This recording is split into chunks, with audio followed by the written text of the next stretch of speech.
빛과 어둠의 가장 현저한 차이를 우리가 한꺼번에 이렇게 한 번에 볼 수 있는 이러한 곳은 아마도 연극 무대가 아닌가 생각을 합니다. 우리가 연극을 보러 가서 보면 무대 위에 배우들이 연기를 하는 그곳에는 아주 강력한 빛이 환하게 비추고 있고, 바로 앞에 객석, 사람들이 앉아 있는 데는 완전히 캄캄하게 거의 아무것도 보이지 않도록 이렇게 만들어 놓은 것을 보게 됩니다. 이 연극이 진행되는 동안에 배우들로 하여금 보다 더 자기네들이 하고 있는 그 연기에 좀 더 몰입할 수 있도록, 앞에 있는 이 객석에 있는 이 손님들로 인해서 방해받지 않도록 하게 하려고 이 객석은 까맣게 어둡게 해놓고, 또 이 무대 위에는 환한 조명을 켜서 잘 볼 수 있도록 이렇게 해놓은 것을 우리가 보게 됩니다.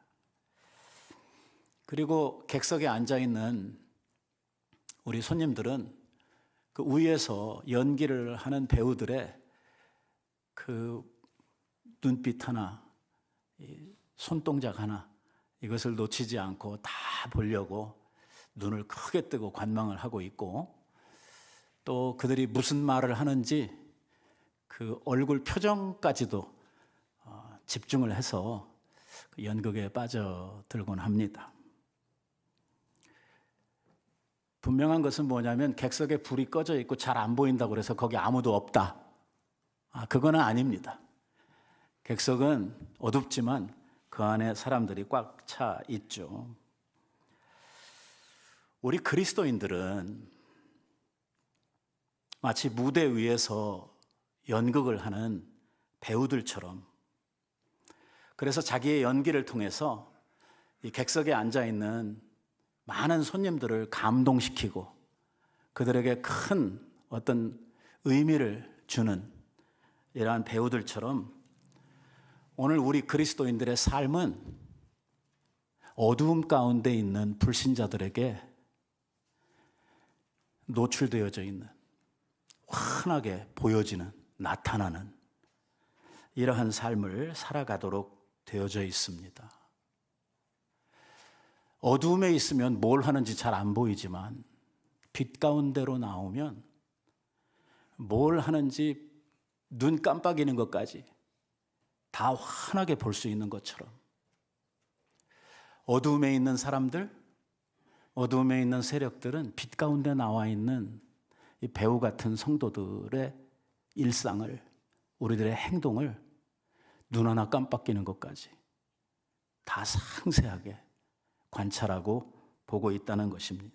그래서 오늘 우리는 우리의 삶을 통해서 어두움 가운데 있는 사람들에게 교훈을 주고, 더 나아가서 그들에게 감동을 주는, 그것을 요즘 우리들이 자주 표현하는 말 가운데 선한 영향력을 끼치면서 살아가는 이런 사람들이 되어야 된다라고 이야기를 하고 있는 것입니다.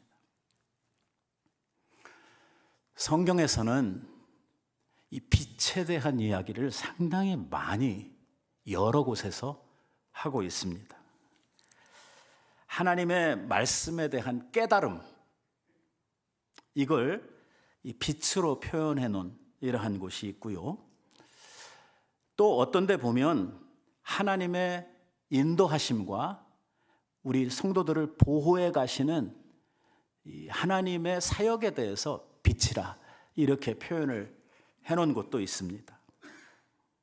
오늘 본문에서는 이 빛이 세상을 향해 가져야 할 성도들의 윤리적인 책임을 이야기하면서 이 빛이라고 하는 표현을 하고 있습니다.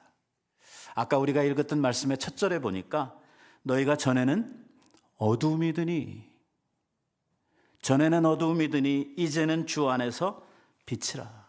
그러니 빛이 되었으니까 이젠 빛의 자녀들처럼 행하라. 이렇게 시작을 하고 있습니다. 여기에 강조점은요, 우리가 어두움에 있었는데 이제는 빛의 영역으로 나왔다, 이거를 강조하려고 하는 것이 아닙니다. 조금 더 큰 의미가 있습니다. 너희가 전에는 뭐였더니? 어두움이었더니. 우리들 자체가 뭐예요? 어두움이에요. 어떤 어두움의 장소, 어떤 어두움의 영역, 거기에 그냥 스며 있었던 이러한 한 사람이 아니고 내가 뭐예요? 어두움 자체예요. 그래 훨씬 더 심각하다는 것이죠. 그냥 어둠 침침한 곳에 이렇게 가만히 숨어 있는 이러한 존재들이 아니고 우리들 자신들이 어두움이었다. 그런데 이제는 환한 대로 나왔다 그게 아니고 이제는 우리들 자신이 빛이라, 우리가 빛이라고 이야기를 하고 있는 것입니다. 이것이 시사하고 있는 것은 뭐냐면 전에는 우리가 빛이 아니었기 때문에 빛으로서의 삶을 살 수 없었습니다. 우리는 어둠이었기 때문에 우리가 말하고 행동하는 모든 것들이 다 어둠과 관련이 있었고 어둠의 것들을 우리들이 보여주면서 살았다는 것이거든요. 그런데 이제는 빛이 되었기 때문에 빛으로서의 삶을 살 수 있게 되었다는 것입니다. 빛으로서 살아갈 수 있는 능력이 우리에게 부은 바 되었다는 것이에요. 주 안에서 빛으로서의 자각이 우리에게 생겨나게 되었고 자발적으로 참 빛이신 하나님을 쫓아 살아갈 수 있는 이러한 능력이 우리에게 부어졌다고 하는 뜻입니다. 옛날에는 할 수 없었던 것이 이제는 할 수 있는 것으로 바뀌어졌다는 거예요. 그래서 10절 말씀에 보면 어떤 이야기가 따라 나오냐면 주를 기쁘시게 할 것이 무엇인지 시험하여 보라 하는 말을 합니다. 전에는 하나님을 기쁘시게 하고 싶어도 할 수가 없었습니다. 왜? 어둠이었어요. 빛과 어두움은 극렬하게 대조가 될 뿐만 아니라 빛이신 하나님은요 어두움이 조금도 없으신 분이기 때문에 어두움 가운데 거하실 수 없는 분이기 때문에 어두움에 있는 존재로서는 하나님을 기쁘시게 할 수가 없었다는 것입니다. 뭘 해도 하나님 앞에 기쁨이 될 수가 없었습니다. 그러나 이제는 주 안에서 빛이 되었기 때문에 우리가 하나님을 기쁘시게 할 수 있는 존재들이 되었다고 이야기를 합니다. 그러니 어떻게 하면 하나님을 기쁘시게 할까?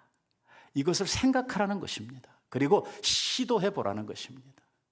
이제는 하나님을 기쁘시게 할 수 있는 능력이, 그러한 자격이 우리들에게 주어져 있다고 지금 이야기하고 있는 것이죠.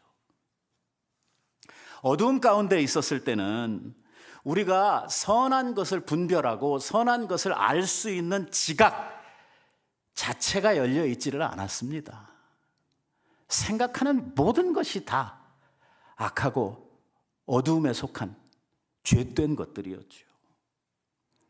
얼마나 부패하고 얼마나 죄의 오염이 되었는지 그냥 가만히 있으면 썩어 냄새나는 더러운 이러한 말들, 이러한 행동들이 거의 다였습니다.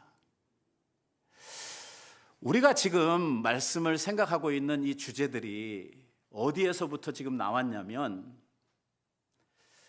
우리가 하나님의 형상을 본받고 하나님의 형상을 찾아가자고 하는 그 하나님 형상에 대한 이야기를 한참 하던 중에 이 이야기가 나왔습니다. 하나님의 형상에 대한 이야기를 자세히 하고 나서 바울은 뭐라고 그랬냐면 이제 하나님을 본받는 자들이 되어라 라고 5장에 와서 이야기하지 않았습니까? 우리가 어떻게 하나님을 본받을 수 있지? 야, 하나님과 나 이렇게 비교해보고 생각해보면 도저히 가까이 할 수 없는, 도저히 따라갈 수 없는 이러한 존재로 하나님과 우리들 사이에는 극명한 뭔가 차이가 있고 비교가 되는 이러한 것으로 생각이 되는데 어떻게 우리가 하나님을 닮아간단 말이지? 이렇게 생각을 할 수 있지만 오늘 바울은 우리들에게 이 빛에 대한 이야기를 하기에 앞서서 무슨 이야기를 했냐면 먼저 하나님을 본받으려고 하면 세상 사람들이 가지고 있는, 어둠의 사람들이 행하는 그 세상의 가치관, 세상 사람들이 붙들고 가는 이러한 생활 방식, 이걸 먼저 버려라. 야, 지난주일에 제가 열심히 설교했는데 다 까먹었는가 봐요. 뭐 반응이 거의 없어 보이네요. 우리 지난주일에 버려야 할 세상의 가치관이라고 제가 설교했죠. 예, 했습니다. 뭐 했는지 생각이 안 나거든. 집에 가서 한번 비디오를 다시 한번 돌려보시고요. 그래서 먼저 우리가 하나님을 본받으려고 그러면 세상에 속한 세상 사람들의 사고방식, 세상 사람들이 살아가는 삶의 이러한 틀을 우리의 삶에서 완전히 버려야 된다 하는 이야기를 먼저 하고, 그 다음에 이 이야기를 하고 있는 거예요. 옛날에는 우리가 그걸 버릴래야 버릴 수가 없었어요. 왜? 우리들 자체가 어두움이었거든요. 우리가 생각하는 것, 우리가 도모하는 것, 우리가 좋다고 생각하고 우리가 느끼는 모든 것들이 다 어두움의 것들이었거든. 그래서 너희가 전에는 어두움이더니 이제는 주 안에서 빛이라고 말합니다. 조금 화난 대로 왔다, 그게 아니고 너희는 빛이라고 이야기하고 있는 것입니다. 옛날에는 모든 것들이 악하고 부패한 것들만 생각을 했지만 이제는 우리가 새로운 신분을 가졌어요. 뭐가 됐어요? 빛이 됐어요. 이제 더 이상 어두움의 일들을 생각하지 않아도 돼요. 어두움의 일들은 다 벗어버렸어요. 주님으로부터 온 빛을 받아가지고 오늘 우리들도 얼마든지 주님처럼 빛을 발할 수 있는 존재들로 하나님으로부터 큰 은혜의 선물들을 받았다는 거예요. 나는 빛입니다. 누가 그렇게 만들어 주셨냐면 우리 주님께서 그렇게 만들어 주셨습니다. 주님께서 십자가에 죽으시고 우리에게 새 생명을 주신 그 순간부터 우리 안에는 새로운 빛이 생겨났습니다. 우리 그 주님께서 주신 빛을 가지고 세상의 빛들로 이제 살아갈 수 있게 되었다는 것입니다. 요한복음에 보면은요, 이런 말씀이 나옵니다. 예수께서 또 일러 가라사대 나는 세상의 빛이니. 누가 빛이에요? 예수님이 빛이에요. 예수님이 참 빛이에요. 그런데 나를 따르는 자, 제자들을 말하죠. 오늘 성도들을 이야기합니다. 나를 따르는 자는 어두움에 다니지 아니하고 뭘 얻게 돼요? 생명의 빛을 얻으리라. 오늘 우리가 주님으로부터 온 생명으로 말미암아 참 빛을 우리 안에 얻게 된 것입니다. 그래서 우리는 주 안에 빛입니다. 이제 문제는 빛의 자녀로, 빛으로 어떻게 살 것이냐 하는 문제가 이제 우리들에게 던져진 것입니다. 오늘 말씀을 기초로 해서 보면 빛이 된 자들, 빛의 자녀들은 그의 삶을 통해서 만들어내는, 그의 삶에서 나타나는 뭐가 있냐면 열매가 있다고 이야기를 합니다. 9절 말씀이 우리들에게 그걸 이야기했죠. 뭐라고 이야기를 했습니까? 빛의 열매는 모든 착함과 의로움과 진실함에 있느니라 라고 이야기를 합니다. 자, 이 원리를 우리들이 좀 깨닫기 위해서 여름 실과들이 맺히는 그 과정을 한번 우리들이 생각을 해 보십시다. 이게 우리가 미국에서 먹는 이러한 아주 맛난, 아주 맛있는 이러한 제철 과일들은 대부분 어디에서 오냐면 저 캘리포니아에서 이쪽으로 넘어옵니다. 이 캘리포니아는요, 비가 거의 오지 않거든요. 저도 LA에 한 20년 가까이 살았는데 사실 거기는 일기예보를 할 필요가 없어요. 왜? 매일 똑같아요. 뭐 있어봐야 기온차가 하루 이틀 사이에 조금 이렇게 나는 거 빼놓고는 거의 이 비슷한 날씨를 가지고 있는데 일기예보를 왜 하는지 모르겠어요. 어제와 같습니다 하고 넘어가면 되는데, 아무튼 중요한 것은 뭐냐면 캘리포니아에는 비가 거의 안 와요. 겨울에 비가 잠깐 오는데요, 이렇게 비가 안 오고 햇빛이 너무 쨍쨍 내려쬐니까 이 과일들이 맛있는 거예요. 이 많은 일조량을 얻으면서 이 광합성 작용을 해가지고 이 실과들이 아주 실하게 맺힐 뿐만 아니라 이 맛이 있는 이러한 아주 단 열매들이 생겨나게 되는 것이죠.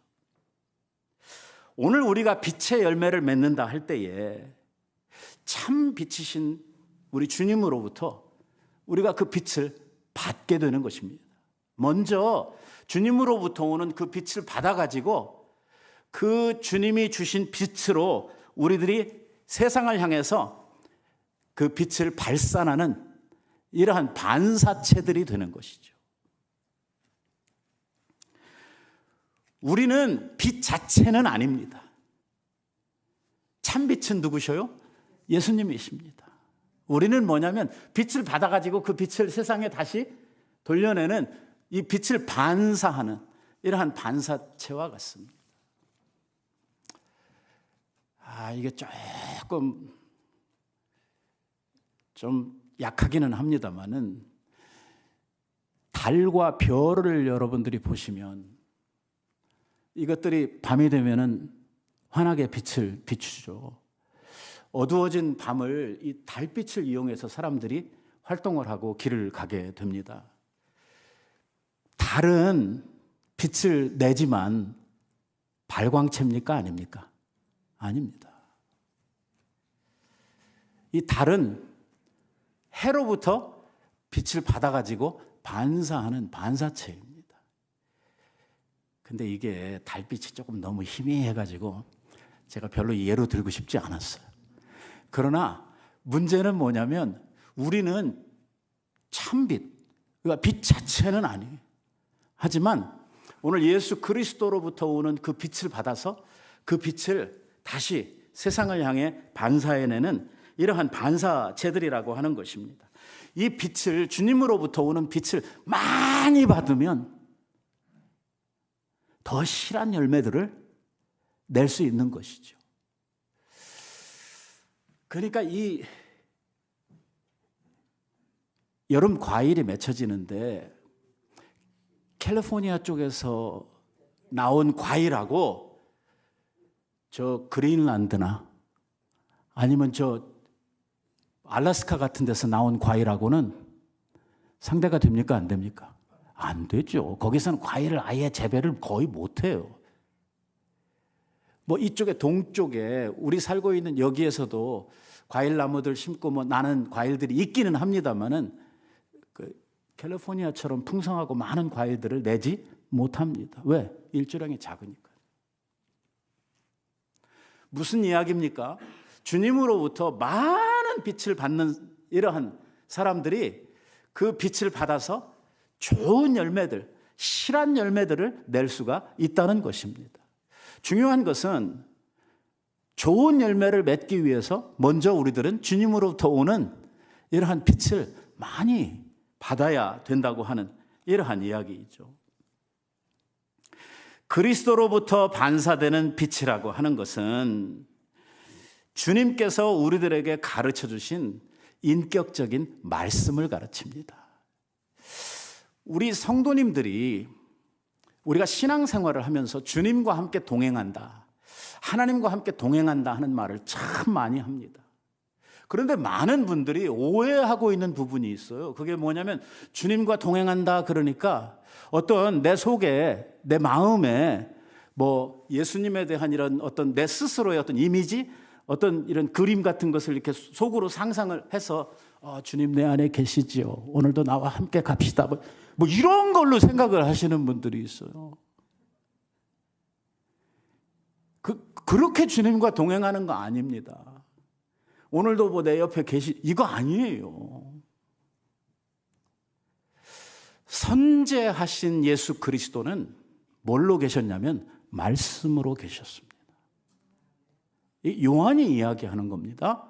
뭐라고 이야기를 하냐면 요한복음 첫 장 첫 절에서 태초에 말씀이 계신지라. 태초부터, 아니 세상이 될 그 순간부터 말씀이 계셨어요. 이 말씀은요, 우리가 생각하는 이런 성경책에 써 있는 이 글씨를 이야기하는 게 아니고 인격적인 말씀, 살아있는 말씀이에요. 계속해서 요한이 뭐라고 이야기를 합니까? 태초에 말씀이 계셨는데 이 말씀이 육신을 입으시고 우리에게 오셨는데 그것이 뭐냐면 독생자의 영광을 입으신 예수 그리스도시다. 그리고 이 말씀 안에 뭐가 있어요? 생명이 있었다. 이 말씀이 이 세상에 오심에 어둠에 속한 이 세상 안에 뭐가 비춰지게 됐어요? 빛이 비춰지게 됐다. 왜? 이 말씀이 곧 빛이기 때문에. 이해하셨습니까? 그러니까 우리가 주님과 동행한다, 하나님과 동행한다 할 때에 우리가 동행하는 것은 뭐냐면 하나님의 말씀입니다. 이해하셨습니까? 예, 그래서 주님이 뭐라고 이야기를 하냐면 내가 너 안에 저가 내 안에 이 말 하잖아요. 그 주님과 함께하는 연합에 대해서 이야기를 할 때에 내가 너 안에 너가 내 안에 이 이야기를 하는데 요거를 같은 그 어귀를 다른 단어를 써서 표현을 하는데 뭐라고 이야기하냐면 너희가 내 안에 거하고 우리가 주님 안에 거합니다. 내 말이 너희 안에 거하면 이라고 하는 말로 이 말을 바꾸어서 표현을 하는 거예요. 말씀이 우리 안에 사시는 거예요. 하나님의 말씀이. 이 말씀은 기록되어져 있는 문자의 말씀이 아니고 살아있는 말씀, 인격적인 말씀. 그 말씀이 우리들 안에 거하시고 그 말씀과 함께 사는 삶이 곧 주님과 동행하는 삶이 된다고 하는 것입니다. 그래서 주님과 함께 하게 될 때 이 인격적인 말씀이 우리 안에 와서 그 말씀이 우리를 환하게 비추어 줄 때에 시편에 보면 그렇게 이야기를 했잖아요. 주의 말씀은 곧 내 발의 등이시라고 내 가는 길에 빛이시라고 이렇게 이야기를 하잖아. 뭐 이거보다 더 확실하게 설명할 수 있는 것이 있을까요? 주의 말씀이 곧 빛이에요. 그 말씀이 우리를 비추셔요. 말씀의 빛으로 우리를 환하게 비추십니다. 말씀이 강력하게 우리들 속에서 역사하셔요. 우리들 안에는 자꾸만 어둠으로 가려고 하는 이러한 습성들이 있는데 이것을 어둠 가운데 빠지지 않도록 어둠에 끌려가지 않도록 뭐가 비추냐면 하나님의 말씀이 환하게 우리들을 비추시는 것. 흔들림이 없도록 그 말씀을 꼭 붙들고 갈 수밖에 없도록 우리 주님께서 그렇게 우리들에게 이 말씀으로 그 빛을 비추어 주신다고 이야기를 합니다. 그러면 어떻게 되냐? 우리들의 삶 가운데 열매가 맺혀지게 되는데 선하고 의롭고 진실한 열매들이 맺혀지게 된다. 이렇게 이야기를 하고 있습니다. 바로 우리가 이 세상을 살고 있는 것은 이러한 열매들로 말미암아 이 어두움의 일들을 책망하고 이 어두움의 세상들을 개혁해가는 우리가 빛을 비춤으로 말미암아 어두움을 몰아내고 오늘 이 세상을 빛으로 환하게 비추어가는 이러한 삶을 이러한 일을 하기 위해서 우리가 이 세상에 존재하고 있다. 우리 오늘 그리스도인들의 이 세상을 살아가는 이 존재의 가치, 존재의 이유는 뭐냐? 세상에 빛으로서 살기 위해서다라고 이야기를 하는 거예요. 그래서 아까 읽었던 말씀에 11절로 13절 말씀에 보면 이렇게 이야기를 합니다. 너희는 이제 뭐예요? 이제 빛이니까 열매 없는 어둠의 일에 참여하지 말고 도리어 그것을 책망해라. 저희의 은밀히 행하는 것들, 이 어둠 가운데서 사는 사람들이 움직이는 그 모든 것들은 말하기조차도 부끄러운 이러한 일들을 하고 산다는 것입니다. 그러나 책망을 받는 모든 것이 빛으로 말미암아 나타나나니 나타나는 것마다 빛이니라 라고 이야기를 합니다. 이게 바로 우리의 사명입니다. 빛으로 사는 것이죠. 빛이 오기 전 우리가 오늘 이 문제를 조금 더 생활 속에서 이해하기 위해서 제가 한번 이렇게 설명을 해보겠습니다. 하나님의 빛이 비추기 전 오늘 요한복음에 보면 예수 그리스도께서 이 세상에 오시는 그 일을 두고 빛이 어두움을 비추었다라고 표현을 하지 않습니까? 이 그리스도의 빛이 세상을 향해 비춰지기 전에는요, 이 세상이 어두움 가운데 있었다는 것이죠. 이 어두움은요, 성경에서 뭐라고 해석을 하냐면 무지와, 이 성경에 나오는 표현이에요. 제가 만든 게 아니고, 무지와 미신과 온갖 더러운 일들로 가득 차 있는 것이라고 이야기를 합니다.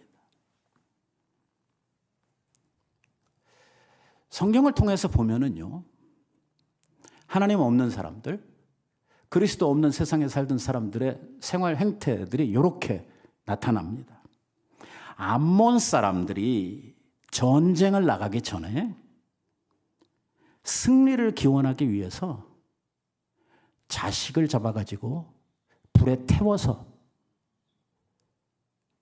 자기 우상들에게 제사를 드리고 승리를 기원했다는 것입니다. 무식합니까? 안 합니까? 지금 살고 있는 우리들이 생각하면 굉장히 아주 무식하고 이런 일을 한다는 자체가 얼마나 미신적인가 이렇게 생각이 들죠. 우리는 금방. 하지만 그 암몬 사람들이 살던 그 시대의 그 사람들, 이게 미신으로 어리석은 일로 그렇게 여겼을까요? 아니에요. 그 사람들은 이렇게 하는 것이 지혜로운 일이고 이렇게 해야만 전쟁에서 승리할 수 있다고 믿었기 때문에 자식까지 갖다 바치는 거예요. 얼마나 무지합니까? 그것뿐이 아니에요. 성경에는 이런 일이 참 많아요. 몰록을 섬겼던 이러한 사람들이 신의 재앙을 멈추기 위해서 사람을 제물로 삼아서 제사드리는 이런 인신제사가 유행했어요. 다 성경에 나오는 이야기들이죠. 이게 너무 남의 얘기만 하니까 재미없으니까 우리들 이야기로 한번 바꿔서 해봅시다. 우리나라에도 보면은요, 이런 이야기들이 상당히 많이 있습니다. 황해바다를 건너가는 상인들이 바다를 잠잠하게 하기 위해서 처녀를 바다에다가 제물로 바치는, 그래서 심청이가 나오게 되잖아요. 아버지를 위해서 효녀가 자기 몸을 임당수에 던지는, 이런 걸 효라고 가르쳤으니 말입니다. 참 얼마나 이 어리석고 황당한,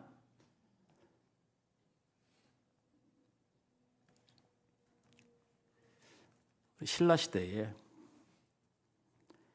영험한 종을 만들기 위해서 5살 난 여자아이를 끓는 쇠물에 넣어가지고 그 아이의 죽음을 통해서 종을 만들었다고 하는 것이 바로 경주에 가면 볼 수 있는 에밀레 종입니다. 참 한심스럽죠. 네. 제가 그냥 예를 드리는 거예요. 뭐냐? 빛 가운데로 나오기 전에 어둠에 있는 사람들이 어떻게 살아가고 있는지, 그들의 삶이 얼마나 미신적이고 얼마나 무지하고 얼마나 참 참담한 이러한 삶을 살아가고 있는지, 이 빛과 어둠이라고 하는 것의 대조가 얼마나 극명한 것인지 하는 것을 우리들에게 알려주는 것입니다. 이 세상에 하나님의 빛들이 비춰지기를 시작하면서 어둠의 일들이 쫓겨나게 됩니다. 어둠의 문화들이 바뀌어지게 되는 것이죠. 제가 선교지를 가면서 확인하는 일들이, 이런 일들이 참 많습니다. 1970년대 초반만 해도요, 네팔에서는 남편이 죽으면요, 살아있는 아내를 함께 매장을 하는 순장 제도가 있었습니다. 언제까지? 1970년대까지.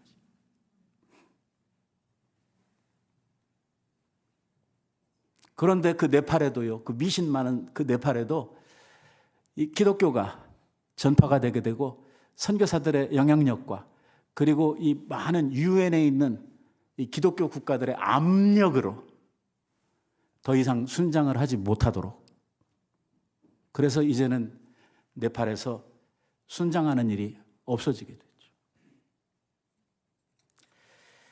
오늘 하나님의 빛이 우리들을 통하여 세상을 비추게 될 때에 세상이 우리들로 인해서 개혁되고 바뀌어지고 그 무지와 어리석음 속에 있었던 것들이 이제 빛 가운데로 나올 수 있게 되었다고 이렇게 이야기를 하고 있는 것입니다.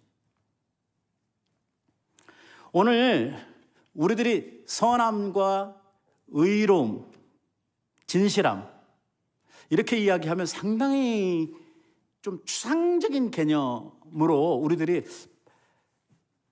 구체적으로 받아들이기에 조금 힘든 이러한 개념들인 것 같아요.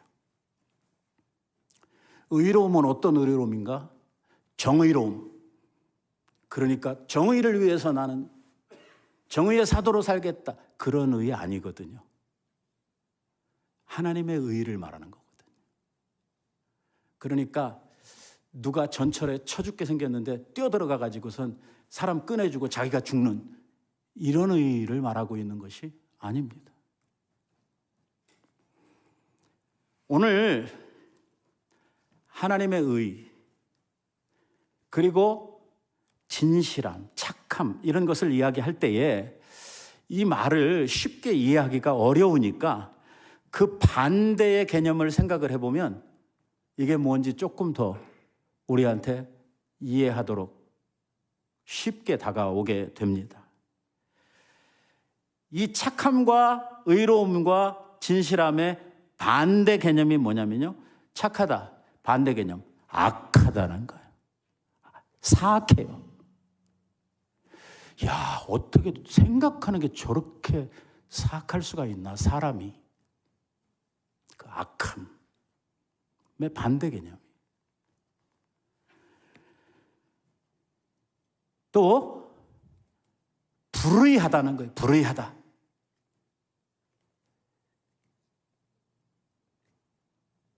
세상 자체가 불의한 세상이에요. 우리가 종종 듣는 말들이 뭐냐면 세상에 이거 안 해본 놈 있으면 나와보라고 그래. 다 하잖아. 이런 세상이에요. 다 어울려서 휩쓸려서 같이 하니까 죄를 죄라고 생각하지 않는 불의함이 판치고 있는. 그리고 진실함의 반대 개념은 뭐겠어요? 거짓됨이죠. 하여튼 거짓말들을 얼마나 잘하는지 이루 말할 수가 없어요. 거짓말을 입에 달고 살아요. 미안하지만 교인들도 그래요. 제가 제일 억울한 게 교회 집사님들, 장로님들한테 제가 속는 거예요.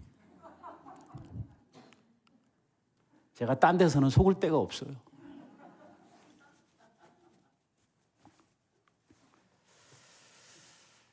우리는요, 삶 자체가 이 거짓이 난무하는 세상 속에 그 거짓의 터 위에 서서 살고 있어요. 우리는요, 물을 먹고서도 이빨을 쑤셔야 되는 세상에 살았어요.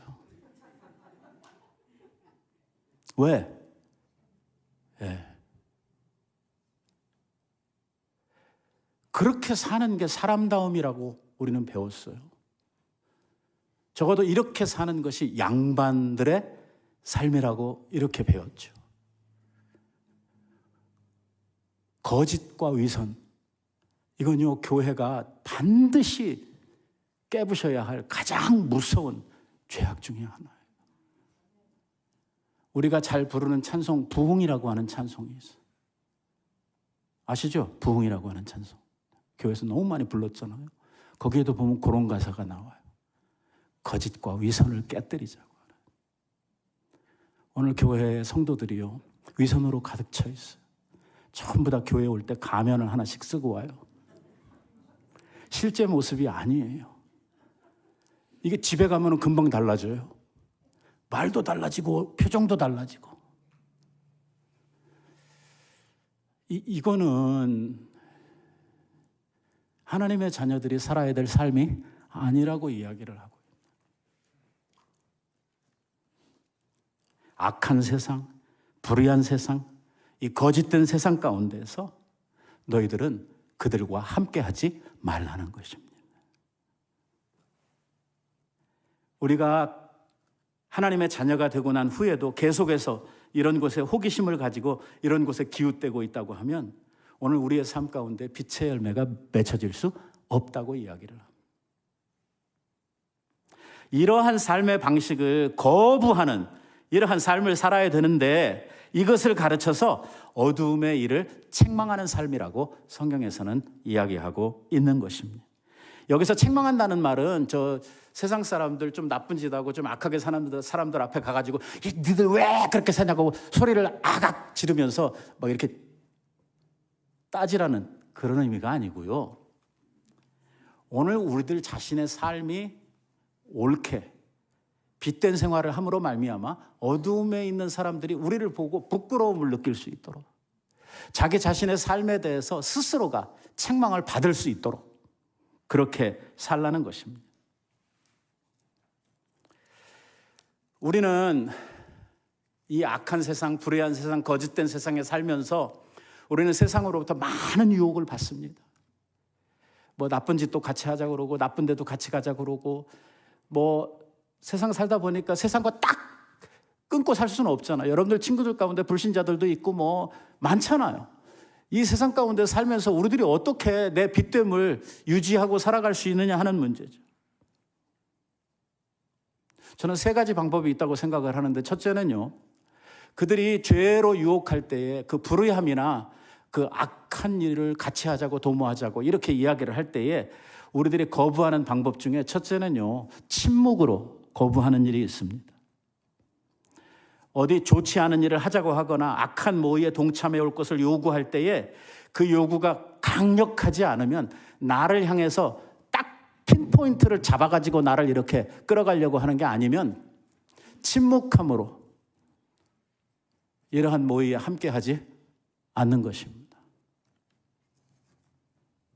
무시하는 거죠. 쉽게 말하면. 아예.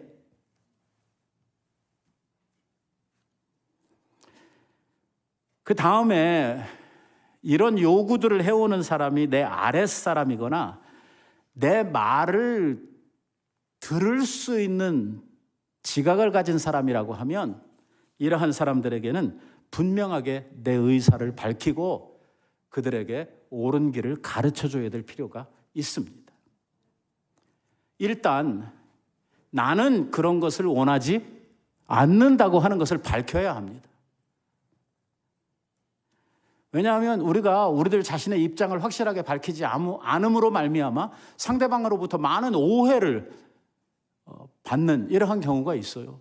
그러니까 그래서 말을 안 하고 가만히 있으니까 암묵적으로 쟤도 찬성했다 이렇게 여기는 경우들이 생겨나거든요. 그러니까 말을 해야 될 때는 해야 합니다. 말을 안 하고 가만히 있는 것도 해야 할 때 그것도 같이 죄를 짓는 일입니다. 마지막으로 어떤 악하고 불의한 요구를 강력하게 나를 핀포인트로 해가지고 이렇게 해올 때 우리는요 분명하게 내 의사를 밝히고 나는 그런 삶을 살지 않겠다고 선언을 하는 것입니다. 내가 누구인지, 내가 무엇인지, 내가 뭘 원하는지 이거를 확실하게 이야기를 하는 것이죠.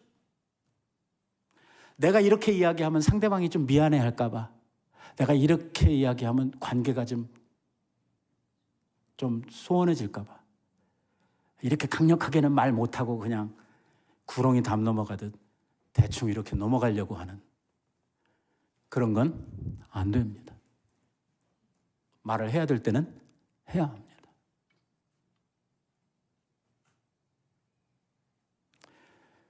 이렇게 함으로써 더 이상 같은 유혹이 우리들에게 다시 오지 않도록 어떤 관계 속에서 같은 죄를 짓자고 하는 이러한 유혹이 거듭되지 않도록 우리들 자신들을 확실하게 밝히고 방어하는 이러한 일이 필요하다는 것입니다.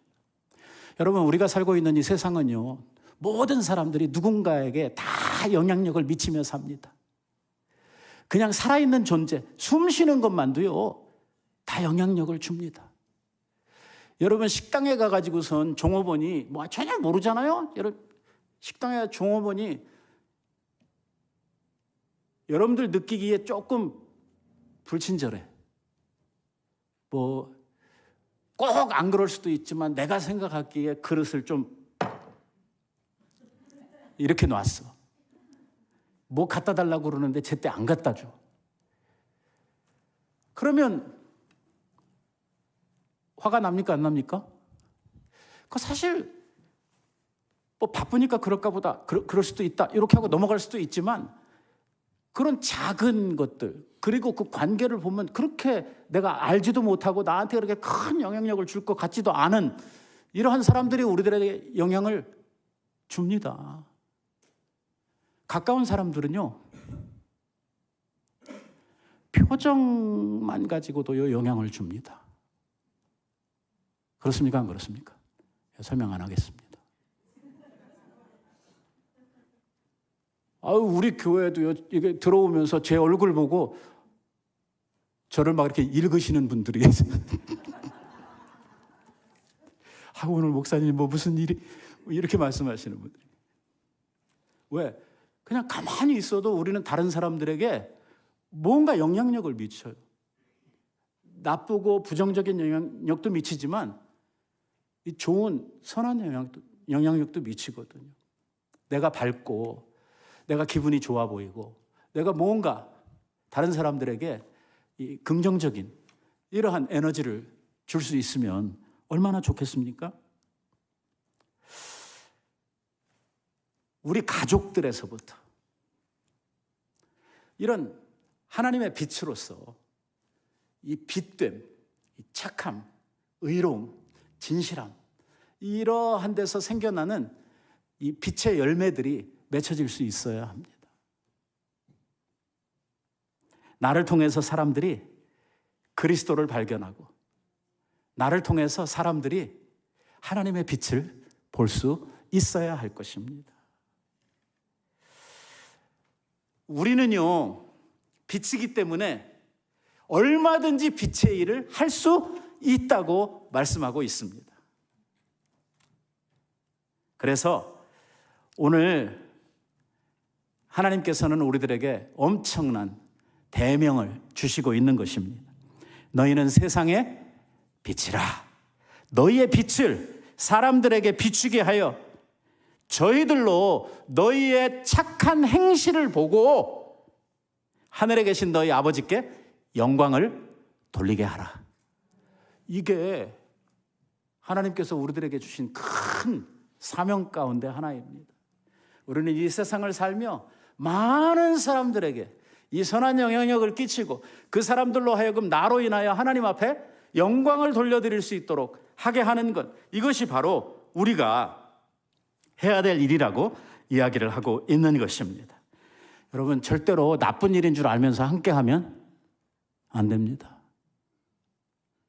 내가 좀 친하다고 하는 이유로 안 좋은 일인 줄 알면서 함께하거나 아니면 친하다고 하는 이유로 거짓말인 줄 알면서 동조하거나 참거나 하는 이러한 모든 일들이 우리들의 빛을 가리우는 일들입니다. 그래서 우리 성도들은 긴 건 기라 그러고 아닌 건 아니라 그러고 너희의 말은 네 아니면 아니요로 하라고 이렇게 가르치고 있는 것입니다. 말씀을 맺겠습니다. 우리는 하나님의 빛입니다. 빛의 자녀들처럼 사십시다. 그래서 하나님 앞에 큰 영광이 올려지도록 우리의 남은 삶을 통해서 하나님을 영화롭게 하는 여러분들 되시기를 우리 예수님의 이름으로 축원드립니다. 기도하십시오.